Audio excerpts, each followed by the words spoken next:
হে রবুল ভাই, ওইখানে কি করতেছেন? ভাই, এত সকালবেলা আপনি এখানে কি করতেছেন? ভাই গো ভাই, গরিব মানুষের কি করার।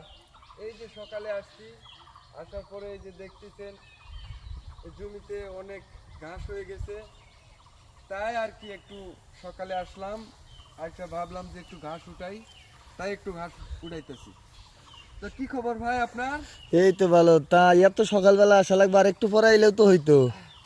আপনারা তো ঢাকা শহর থাকেন, বুঝেন না কৃষকের কত কষ্ট। এই ঘাস যদি না লিরাই তাহলে এই ধানটা ফলন ভালো হবে না, আর এই ফলন দিয়ে আমরা চলি। কারণ হচ্ছে আমরা চাষি। এই যে দেখেন কি ঘাস হয়ে গেছে, এই ঘাসগুলা এই ধানের ক্ষতি করে। দেখেন ঘাস হয়ে গেছে কত।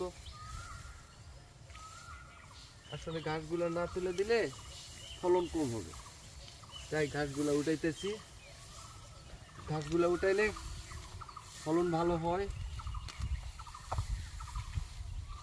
আর এই জমিগুলা সব কিছু হয়, ধানের সময় ধান, তারপরে হচ্ছে পড়েন না, পড়েন না আলুর ভাই। সময় আলু, তারপরে হচ্ছে সরিষা, তারপরে হচ্ছে যে যত সবজি আছে সব সবজি এখানে হয়। আমার আরেকটা সবজি আছে, ওই যে ওখানে একটু ক্যামেরাতে দেখেন, ওই যে সবজি হচ্ছে, ওই জায়গার সবজিগুলো অনেক ভালো। তো এই দেখতে পাচ্ছেন,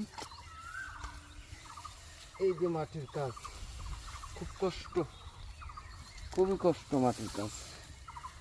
যারা মাটির কাজ করে তারাই বোঝে কত কষ্ট হয় মাটির কাজ করতে।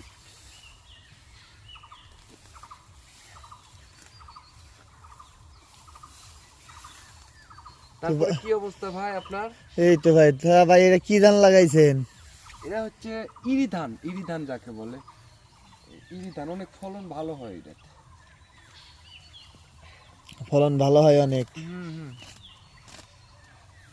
অনেক সুন্দর ফলন হয়। এই যে পানি শুকায় গেছে, কতদিন পর পর পানি দেন? মানে পানি দেওয়াই লাগবে। এই যে পানি শুকায় গেলেই পানি দেওয়া লাগবে। ওই যে ওই দিক দিয়ে দেখেন লাইন টানা আছে একবারে বাড়ির থেকে, আমি দেখাচ্ছি। ধানগুলো তো অনেক সুন্দর হয়েছে। মোটামুটি আল্লাহ দিলে অনেক ভালো হয়েছে।